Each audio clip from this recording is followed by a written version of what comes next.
دوسری جگہ اللہ فرماتا ہے قد افلح من زکاہا وقد خاب من دساہا، کامیاب تو وہ ہو گیا جس نے اپنے آپ کو پاک کر لیا، اور وہ ناکام ہو گیا جس نے اس کو خاک میں ملا دیا۔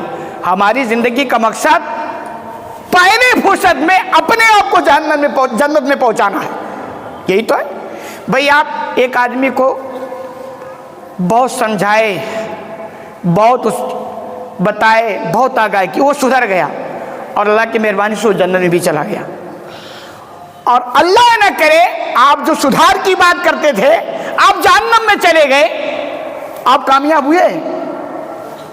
یہ آپ کی کوئی کامیابی نہیں ہے، کیونکہ آپ کا جو مقصد تھا کہ پہلے اپنے آپ کو جہنم سے بچاتے نا، آپ اپنے آپ کو نہیں بچا سکے، دوسروں کی بچانے کی بات کرتے رہے، خود کا معاملہ ٹیڑھا ہو گیا، دوسرے سے آپ کو کیا فائدہ ملے گا؟ یہی وجہ ہے اللہ نے جہاں بھی بات کی آپ دیکھیں گے پہلے اپنے بارے میں، اے لوگوں اپنے آپ کو جہنم سے بچاؤ پہلی فرصت میں، اے لوگ رب دعا بھی آپ رب اغفر لی ولی والدی، پروردگار پہلے مجھے معاف فرما دے، پہلے مجھے، کیوں؟ جب تک آپ اپنے لیے وہ چیز نہیں پسند کرتے ہیں تو دوسروں کے لیے پسند کرنے کا جذبہ کہاں سے پیدا ہو جائے گا؟ تو ایک چیز کہ ہماری دعوت کی میدان میں ہماری دعوتی کام، پروگرام، جلسے، جمعے کے خطبے، تنظیمیں، اصلاح کی کمیٹیاں سارا کام کرتی ہیں محنت دعوت کے سلسلے میں، لیکن نتیجہ اس لیے نہیں نکلتا ہے کہ جذبہ ہے دوسروں کو اصلاح کرنے کی اور خود کے سدھر کا جذبہ نہیں ہوتی۔ تجربات کی دنیا میں دیکھیں، باتیں تلخ ہیں لیکن حقیقت پر مبنی ہے۔ جتنی کمیٹیاں بنتی ہیں مقصد کیا؟ اصلاح سدھار ہونا چاہیے سماج میں نا، یہ اس لیے بنتی ہیں۔ حالات یہ ہے کہ ان تمام کمیٹیوں کے تمام ممبر کو آپ کھڑا کریں گے کنارے نا اور دیکھیں گے کنارے سے، تو آپ کو خود لگے گا یار ان کو خود اپنی اصلاح کی زبردست ضرورت ہے، یہ کیا دوسروں کی اصلاح کی بات کریں گے یار؟ تو کہاں سے اصلاح ہوگی؟ جو خود بھوک سے تڑپ رہا ہو، پیاس سے تڑپ رہا ہو، کھانے پینے کے لیے اس کے پاس سامان میسر نہ ہو، وہ دوسروں کا انتظام کہاں سے کر سکتا ہے؟ تو جسے خود اصلاح کی ضرورت ہے وہ دوسروں کی اصلاح کی بات کیسے کر سکتا ہے؟ اور اگر کر رہا ہے تو جذبہ جو ہونا چاہیے وہ نہیں پیدا ہو سکتا ہے، جو نیچر کے خلاف ہے۔ تو ایک سبب یہ ہے کہ ہم دوسروں کی اصلاح کی بات تو کرتے ہیں مگر خود سدھرنا نہیں چاہتے، دوسروں کا جھوٹ چھڑانا چاہتے ہیں، اپنا نہیں چھوڑنا چاہتے، دوسروں کو حرام سے روکنا چاہتے ہیں، خود نہیں چھوڑنا چاہتے، دوسروں کو جہیز سے روکنا چاہتے ہیں، خود نہیں رکنا چاہتے ہیں، خود سدھرنے کی بات نہیں کرنا چاہتے، دوسروں کی بات کرتے ہیں۔ یہی وجہ ہے کہ ہماری محنتوں میں جو رنگ دکھائی دینا چاہیے وہ نہیں دکھائی دے رہا۔ دوسرا سبب اخلاص کی کمی۔ اسلام کا یہ بہت زبردست نظریہ ہے کہ کوئی بھی آپ کام کریں نا تو مخلص ہو کر کریں۔ اخلاص کا مطلب ہوتا ہے وہ کام صرف اللہ کے لیے، بلکہ اگر میں یہ کہوں تو بھیجا نہیں ہے، کسی بھی نیکی کو قبول ہونے کے لیے اور اس کے اثرات دکھنے کے لیے ضروری ہے کہ ایمان ہونا چاہیے، اور ایسے ہی کسی بھی نیکی کو قبول کرنے کے لیے اور اس کے اثرات دکھنے کے لیے ضروری ہے کہ اس کے اندر اخلاص ہونا چاہیے۔ اخلاص کا مطلب ہی ہے کہ جو بھی آپ کام کریں اللہ کے لیے۔ سوال یہ ہے کہ آپ اللہ کے لیے وہ کام ہی نہیں کرتے ہیں یار، تو اللہ کیوں قبول کرے گا بھائی؟ ایک صاحب نماز پڑھتے ہیں، ان کا مقصد یہ ہے کہ یار چونکہ عمر ہوگی اب بھی نہیں پڑھیں گے تو لوگ کیا کہیں گے، اس لیے اگر آپ نماز پڑھتے ہیں اللہ کچھ نہیں دے گا اس نماز پر۔ آپ کا یہی مقصد پورا ہوگا کہ بابو آپ یہ چاہتے تھے کہ لوگوں کے تانے سے بچے رہے، وہ تانے سے بچ جائیں، ثواب نہیں ملے گا آپ کو۔ اللہ کہے گا میرے لیے تو پڑھا ہی نہیں ہے تو صاحب میں ثواب اس پر کیوں دوں؟ وہ نماز، جس نماز کو میرے لیے تم نے پڑھا ہی نہیں، اس پر جنت کی سرٹیفکیٹ میں کیسے دے دوں گا؟ اخلاص شرط ہے کسی کام کے لیے۔ ہمارے یہاں سارے کاموں میں، ساری محنتوں میں اخلاص تقریباً مفقود ہے، پہلی فرصت میں ہم اس کا جنازہ پڑھا کے رکھ دیتے ہیں، اخلاص کو جانتے نہیں۔ اور جب کہ اللہ کے رسول صلی اللہ علیہ وسلم کی حدیث ہے، صحیح بخاری کے حوالے سے، صحیح مسلم کے بھی حوالے سے ہے، انما الاعمال بالنیات، کہ لوگوں اعمال کا دار و مدار نیتوں پر ہے۔ تو ہماری جو محنتیں ہو رہی ہیں نا، حقیقت یہ ہے اخلاص مفقود ہے، اللہ کے لیے کام ہی نہیں ہو پا رہا۔ میں جس ڈپارٹمنٹ سے رہتا ہوں اس ڈپارٹمنٹ کو اچھا جانتا ہوں، میں کسی اچھے خطیب کو آپ بلائیں، پروگرام کریں، سارے مسئلوں کو شامل کر کے میں بولتا ہوں، اور نذرانے میں اگر کچھ کمی آ گئی تو دوبارہ بلا کر آپ دیکھ لیں۔ ہمارے اخلاص کا یہ عالم ہے۔ ہماری دعوتی کام کھلے عام تو ہوتے ہیں، جہاں کوئی نہ دیکھ رہا ہو وہاں ہوتا ہی نہیں ہے اخلاص۔ بلکہ حالات تو یہ ہیں کہ بھئی ہم دائی لوگ انقلاب کی بات کرتے ہیں، ایسی سدھار آئے کہ پوری دنیا کے اندر انقلاب پر پہنچ جائے، اور وقت آتا تو ہمارے فجری گول ہو جاتا۔ کمال کی بات ہے بھائی، جس دعوت کی آپ بات کرتے تھے اللہ کے لیے، فجر کس کے لیے چھوڑ رہے ہو؟ اللہ کے لیے چھوڑ رہے ہو۔ ایک کام کر رہے ہو اللہ کے لیے اور دوسرا اس کو ناراض کرنے کے لیے چھوڑ رہے ہو، تو اخلاص مفقود ہے، نیتوں میں ہمارے بگاڑ ہے، نیتوں میں ہمارے گڑبڑی پیدا ہوگی۔ دوسرا سبب ہے اخلاص، اسی وجہ سے ان محنتوں کے نتائج نہیں دکھتے ہیں۔ اسی طرح ایک سبب ہے دنیا پرستی اور مفاد پرستی۔ ہم دعوت کا بھی کام کرتے ہیں نا تو دنیا پرستی، مطلب دنیا ملنا چاہیے تب تو کام ہوگا، نہیں تو نہیں ہوگا، یہی ہو رہا۔ ہم اگر کسی جگہ کام کرتے ہیں، دل میں پیدا ہوتا ہے اس کام کا فائدہ ہمیں دنیا میں کیا ملے گا۔ کرسی لیے ہیں سدھار کے لیے، لیکن دل میں ہے کہ اس کرسی سے تھوڑی شہرت تو ہو جائے گی نا، کاروبار چمک جائے گا، لوگ پہچان جائیں گے، ایک مقام مل جائے گا۔ تو ہر جگہ جو بھی ہم دعوت کا کام کرتے ہیں اس میں مفاد پرستی آ جاتی۔ جب مفاد پرستی آ گئی، اخلاص و للہیت رہ ہی نہیں گیا، اللہ ایسے کاموں میں نکھار نہیں پیدا کرتا، ایسے نتائج اس کے اچھے دکھتے نہیں ہیں، تو مفاد پرستی ہے۔ اسی لیے اللہ رب العالمین نے اہل ایمان کو آگاہ کیا کہ لوگوں دین کا کام دین کے لیے کرو، اللہ کے لیے کرو، دنیا کے لیے نہیں، کیونکہ دنیا کھیل تماشا ہے۔ اللہ نے اس کی حقیقت واضح کی ہے، فرمایا اعلموا انما الحیات الدنیا لعب و لہو، اے لوگوں دنیاوی زندگی محض ایک کھیل اور تماشا ہے، کھیل اور تماشا ہے۔ کیوں؟ اس لیے اس کھیل اور تماشے کے لیے اپنی آخرت برباد نہیں کرنا۔ نماز پڑھنے کا کتنا ثواب ہے، آپ دیکھیں کتنا ثواب ہے۔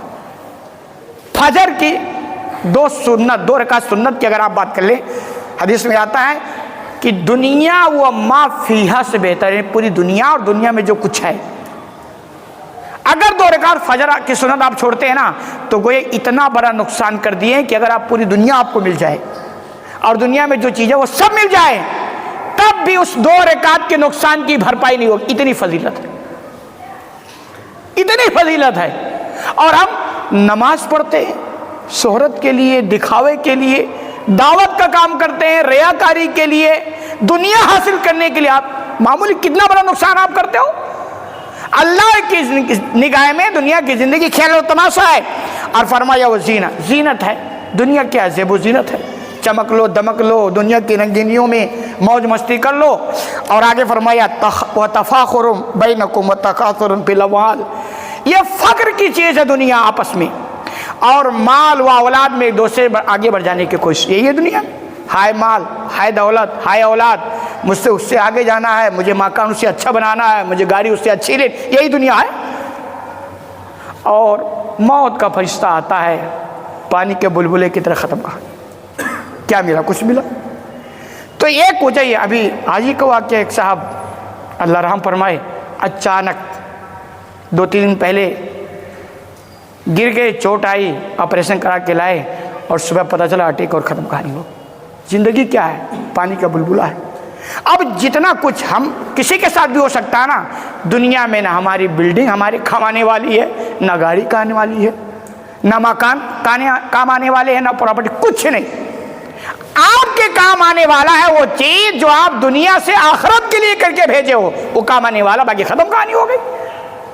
تو دنیا کی زندگی یہ کھیل اور تماشا ہے، رنگ رلیاں منانے والے مناتے یہی سب ہے۔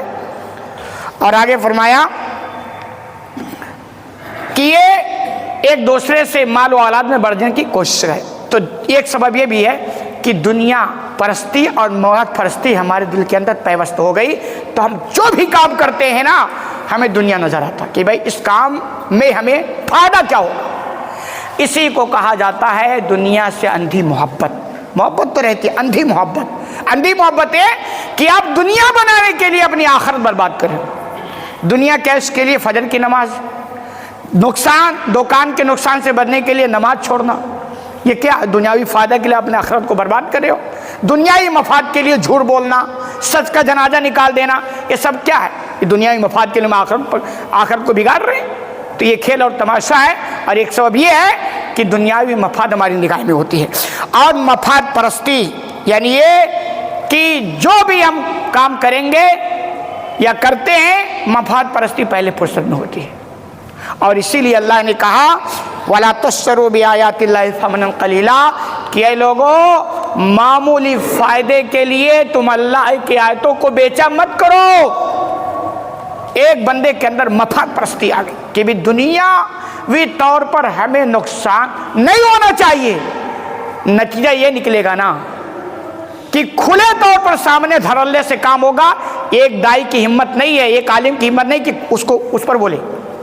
آپ دیکھیں ہندوستان ایسی مسجدیں ہیں باقاعدہ جہاں جمعہ بھی ہوتا ہے، جمعہ کا خطبہ ہوتا ہے، عالم امام صاحب ڈیلی بولتے ہیں، اور اسی مسجد میں آپ دیکھو گے درگاہ بھی ہے، وہاں شرک بھی ہوتا ہے اور وہاں سجدے بھی ہوتا ہے۔ ایسا نہیں کہ اس مسلک میں حلال ہے، کچھ نہیں حلال ولال ہے۔ مجھے تو تعجب ہوا کہ بھائی یہ بھی شرک ہے ہر مسلک کے یہاں، غیر اللہ کو سجدہ کرنا درست نہیں ہے۔ تو میں نے کہا کمال کی بات ہے یار، اسی مسجد میں ڈیلی خطبہ ہوتا ہے جمعہ کا، اور اسی مسجد میں سجدہ ہوتا ہے قبروں کا، درگاہوں کا، کمال ہو رہا۔ وجہ کیا؟ وجہ ہے کہ امام صاحب کو دنیا کی مفاد پرستی ایسے سوار ہو گئی ہے کہ اپنی نوکری کے لیے، اپنی جاب کے لیے، اپنی مفاد پرستی کے لیے حق بول نہیں سکتے۔ تو جب ایسی مفاد پرستی دل کے اندر بیٹھ جائے گی، دعوت کے کام میں نکھار نہیں آئے گا، اثر ہی نہیں پیدا ہوگا۔ اور ایک سبب ریاکاری ہے، جو سارے محنتوں پر پانی پھیر دے، ریاکاری، دکھاوا بیڑا گرک کر دیتا۔ ریاکاری کیا؟ کوئی بھی کام کرے کاریت ہے۔ اور ایک اور سبب کی حقیقت یہ ہے کہ ہم سب کو شامل کر کے بولتے ہیں، تقریباً چند پرسنٹ تو ہر ایک میں اچھے بھی رہتے ہیں، گناہوں کی لذت میں ایسے بدمست ہو گئے نا کہ گناہ چھوڑ کر ہم سدھرنا بھی نہیں چاہتے۔ گناہوں کی ایک لذت ہوتی ہے، لذت، وہ لذت چھوڑنا نہیں چاہتے۔ جھوٹ بولنے کا ایک اپنا مزہ ہے کہ اپنا فائدہ ہے، ہم جھوٹ چھوڑ کر کے نقصان کیوں کریں گے بھائی؟ بد نگاہی کا اپنا ایک مزہ ہے، اس مزہ کو ہم کیسے چھوڑیں گے؟ تو گناہوں کی جو لذت ہے نا اسے چھوڑ کر کے ہم سدھرنا نہیں چاہتے۔ اور یاد رکھیں لوگوں کو گناہوں کی لذت کا مزہ ملا ہے، اس لیے وہ گناہ نہیں چھوڑتے ہیں۔ جس دن آپ کو نیکیوں کی لذت کا مزہ مل گیا نا، اس دن اگر آپ کو گناہ بھی ہوگا تو آپ کو احساس ہوگا کہ آج مجھ سے بہت بڑی چوک ہو گئی ہے۔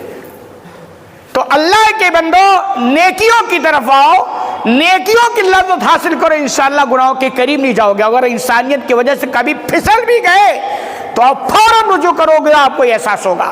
یہ سارے وہ اسباب ہیں جس کی وجہ سے ہماری ساری محنتیں اپنے نتائج اور اپنے اثرات دکھلا نہیں پاتے ہیں۔ واپس دیکھ رہے ہیں وہ کیا کیا نتائج ہیں۔ ہم دوسروں کی اصلاح کی بات تو کرتے ہیں مگر اپنے آپ کی اصلاح کی بات نہیں کرتے ہیں۔ اخلاص نہیں ہے، دنیا پرستی اور مفاد پرستی ہے۔